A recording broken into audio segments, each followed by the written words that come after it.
আচ্ছা, মহাবিশ্বে এক জায়গা থেকে আরেক জায়গায় যাবার সবচেয়ে সোজা রাস্তা কোনটা? আমরা সবাই জানি একটা সরল রেখা। কিন্তু মহাবিশ্ব নিজেই যদি বাঁকানো হয়, তখন তার ভেতরের সরল রেখাগুলো দেখতে কেমন হবে? চলুন আজ আমরা সেই রহস্যময় পথ মানে জিওডেসিক নিয়েই কথা বলবো। চলুন শুরুতেই একটা একদম অন্যরকম প্রশ্ন দিয়ে শুরু করি। আচ্ছা, কি হবে যদি মহাকর্ষ বা গ্র্যাভিটি বলে আসলে কিছুই নেই? যদি এটা কোনো আকর্ষণ বলই না হয়? ভাবুন তো একবার, আমাদের এতদিন ধরে জেনে আসা ধারণাটাই যদি ঠিক না হয়। এই প্রশ্নটাই কিন্তু আমাদের আজকের আলোচনার একেবারে কেন্দ্রে রয়েছে। দেখুন, একদিকে ছিলেন নিউটন। তার মতে মহাকর্ষ হচ্ছে একটা অদৃশ্য শক্তি, যা দুটো জিনিসকে একে অপরের দিকে টানে। একদম সহজ হিসেব। কিন্তু অন্যদিকে আইনস্টাইন এসে বললেন, না, মহাকর্ষ কোনো শক্তিই না, এটা আসলে স্থানকালের জ্যামিতি। মানে ভারী কোনো বস্তু তার চারপাশের স্থানকালকে বাঁকিয়ে দেয়, আর অন্য জিনিসগুলো, ওগুলো তো শুধু সেই বাঁকানো পথে গুড়িয়ে চলে। মানে ব্যাপারটা একবার কল্পনা করার চেষ্টা করুন। কোনো কিছুকে ধাক্কা দেয়া হচ্ছে না, টানও দেয়া হচ্ছে না। যেমন ধরুন, পৃথিবী যে সূর্যের চারপাশে ঘুরছে, এটা কোনো অদৃশ্য দড়ি দিয়ে বাঁধা আছে বলে নয়। আসল ঘটনা হল, সূর্য তার বিশাল ভরের কারণে চারপাশের স্থানকালকে একটা গর্তের মতো বাঁকিয়ে দিয়েছে। আর পৃথিবী, সে তো শুধু সেই গর্তের ঢাল বেয়েই গড়িয়ে চলেছে, ঠিক যেন একটা মার্বল। তো এই যে বাঁকানো পথে স্বাভাবিকভাবে গড়িয়ে চলা, পদার্থবিজ্ঞানের ভাষায় একেই বলা হচ্ছে জিওডেসিক। ব্যাপারটা খুব সহজ। ধরুন, একটা সমান কাগজের ওপর দুটো বিন্দু, তাদের মধ্যে সবচেয়ে ছোট পথ কোনটা? অবশ্যই একটা সরল রেখা। কিন্তু এখন যদি কাগজটাকে মুড়িয়ে একটা বলের মতো বানিয়ে ফেলি, তখন কি আর ওই পথটা সরল থাকবে? না, সেটাও বেঁকে যাবে। এই নতুন বাঁকানো সরল রেখাটাই হল জিওডেসিক। এর পেছনের মূল নীতিটা কিন্তু ভীষণ সোজা। মহাবিশ্বের সবকিছুই বলতে পারেন একটু অলস। মানে সবাই সবচেয়ে কম শক্তি খরচ করে সবচেয়ে সহজ পথে চলতে চায়। একটা বস্তু যখন জিওডেসিক পথ ধরে চলে, সে আসলে নিজের ঘড়ি অনুযায়ী সবচেয়ে কম সময়ে এক জায়গা থেকে আরেক জায়গায় পৌঁছায়। এটাই প্রকৃতির নিয়ম। এই যে টেবিলটা দেখা যাচ্ছে, এটা দারুণভাবে আমাদের চিন্তার বিবর্তনটা তুলে ধরে। একদম শুরুতে আমরা ভাবতাম সবকিছু সমতল, আর পথ মানে সরল রেখা। তারপর এলেন নিউটন, তিনি মহাকর্ষের ধারণা দিলেন। কিন্তু শেষ পর্যন্ত আইনস্টাইনের সাধারণ আপেক্ষিকতাবাদ এসে পুরো ছবিটাই বদলে দিল। স্থানকালের বক্রতাকে হিসেবে নিয়ে আমরা গতির একটা সম্পূর্ণ নতুন আর অনেক বেশি নিখুঁত চিত্র পেলাম। বেশ, তথ্য তো অনেক হলো, কিন্তু আসল প্রশ্ন হল, বিজ্ঞানীরা কিভাবে একদম কাটায় কাটায় হিসাব করেন যে একটা গ্রহ বা একটা স্যাটেলাইট ঠিক কোন পথে চলবে? এর জন্য তো নিশ্চয়ই একটা গাণিতিক ফর্মুলা লাগে, তাই না? আর সেই ফর্মুলাটা হলো এটা, জিওডেসিক সমীকরণ। হ্যাঁ, আমি জানি দেখতে একটু ভয়ঙ্কর লাগতে পারে, কিন্তু ঘাবড়ানোর কিচ্ছু নেই। এটাই হলো সেই মাস্টার ইকুয়েশন, যা মহাবিশ্বের যে কোনো মুক্ত বস্তুর চলার পথ বলে দিতে পারে। বলতে পারেন এটা মহাবিশ্বের ট্রাফিক কন্ট্রোলের রুলবুক। চলুন এটাকে একদম সহজ করে ফেলি। সমীকরণের বাম দিকটা হলো বস্তুর ত্বরণ, মানে তার বেগের পরিবর্তন, আর ডান দিকটা হলো স্থানকালের বক্রতা, মানে রাস্তাটা কতটা বাঁকা। তাহলে পুরো সমীকরণটা কি বলছে?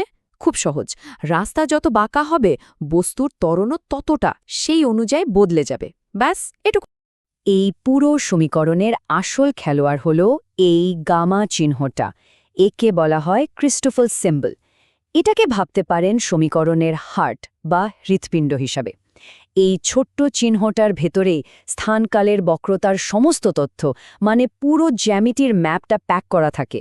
এর মানটা বের করতে পারলেই কেল্লাফাতে, যে কোনো বস্তুর পথ বলে দেওয়া যাবে। এখন মনে প্রশ্ন আসতেই পারে, নিউটনের এত সুন্দর সহজ ফর্মুলা থাকতে এত জটিল সমীকরণ নিয়ে ঘাটাঘাটি দরকারটা কি? এই নতুন দৃষ্টিভঙ্গিটা আসলে কেন এত শক্তিশালী? কারণটা হলো, এটা আমাদের একটা অসাধারণ গভীর সত্যের সামনে দাঁড় করিয়ে দেয়।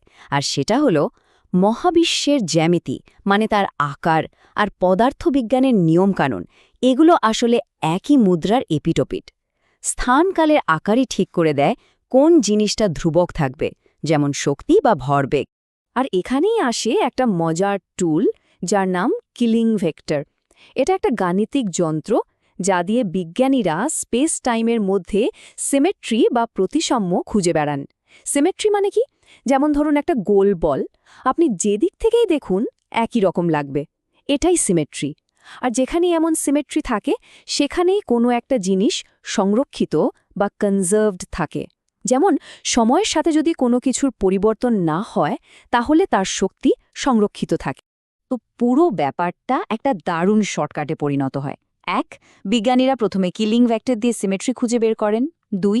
সেই সিমেট্রি থেকে তারা বুঝে চান কোন জিনিসটা ধ্রুবক থাকবে, শক্তি নাকি ভরবেগ। আর ৩. এই ধ্রুবকটাকে ব্যবহার করে ওই বিশাল জিওডেসিক সমীকরণটার সমাধান করাটা বলতে পারেন জলভাত হয়ে যায়। এতক্ষণ তো আমরা বেশ কিছু বিমূর্ত ধারণা নিয়ে কথা বললাম। চলুন এবার এটাকে একটা খুব পরিচিত ঘটনার সাথে মিলিয়ে দেখি। এই যে জিওডেসিক পথ ধরে চলা, এটারই আরেকটা খুব পরিচিত নাম হল মুক্তভাবে পতন বা ফ্রিলি ফলিং। এই যে স্যাটেলাইটটা দেখুন, এটা একটা পারফেক্ট উদাহরণ। যেহেতু মহাকাশে বাতাসের ঘর্ষণ নেই, তাই এটা কোনো রকম জ্বালানি খরচ না করে পৃথিবীর চারপাশে ঘুরছে। কিভাবে? কারণ এটা শুধু মহাকর্ষের অধীনে একটা নিখুঁত জিওডেসিক পথ ধরে চলছে। মজার ব্যাপার হলো স্যাটেলাইটটা আসলে উড়ছে না, এটা প্রতি মুহূর্তে পৃথিবীর দিকে পড়ে যাচ্ছে। আর এর সবচেয়ে অবাক করার দিকটা কি জানেন? ওই স্যাটেলাইটের ভেতরে যদি কোনো নভোচারী থাকেন, তার কিন্তু মনেই হবে না যে মহাকর্ষ বলে কিছু আছে। তিনি একদম ওজনহীন বোধ করবেন, কারণ তিনি আর তার স্যাটেলাইট দুজনেই স্থানকালের ওই বাঁকানো পথে একতালে পড়ে যাচ্ছেন। গাণিতিকভাবে বললে এই অবস্থায় ওই যে ক্রিস্টোফেল সিম্বলগুলো, ওগুলোর মান শূন্য হয়ে যায়। মানে স্থানীয়ভাবে গ্র্যাভিটি যেন ভ্যানিশ হয়ে গেছে। তাহলে শেষ পর্যন্ত আমরা কি বুঝলাম? এটাই যে পড়ে যাওয়া কোনো দুর্ঘটনা বা অস্বাভাবিক কিছু নয়, বরং এটাই হলো মহাবিশ্বের সবচেয়ে স্বাভাবিক, সবচেয়ে আরামের আর সবচেয়ে সহজ গতির অবস্থা। মহাকাশে নভোচারীরা যে ভেসে বেড়ান, তার কারণ তারা প্রকৃতির এই স্বাভাবিক নিয়মটাকেই অনুসরণ করছে। তাহলে এই আলোচনাটা শেষ করা যাক একটা শেষ প্রশ্ন দিয়ে। যদি জিওডেসিক বরাবর চলাই মহাবিশ্বের স্বাভাবিক নিয়ম হয়, তাহলে এই যে আমরা সবাই এখন মাটিতে স্থির হয়ে দাঁড়িয়ে বা বসে আছি, এর মানেটা কি? এর মানে হলো আমরা আসলে প্রকৃতির স্বাভাবিক নিয়মের বিরুদ্ধে লড়ছি। এই মাটি প্রতি মুহূর্তে আমাদের ওপরের দিকে ঠেলে ধরে রেখেছে, যাতে আমরা মহাবিশ্বের ওই স্বাভাবিক পথে পড়ে না যাই। আর আমরা যে ওজন অনুভব করি, ওটা আসলে মহাকর্ষের টান নয়, ওটা হলো এই প্রতিরোধেরই অনুভূতি।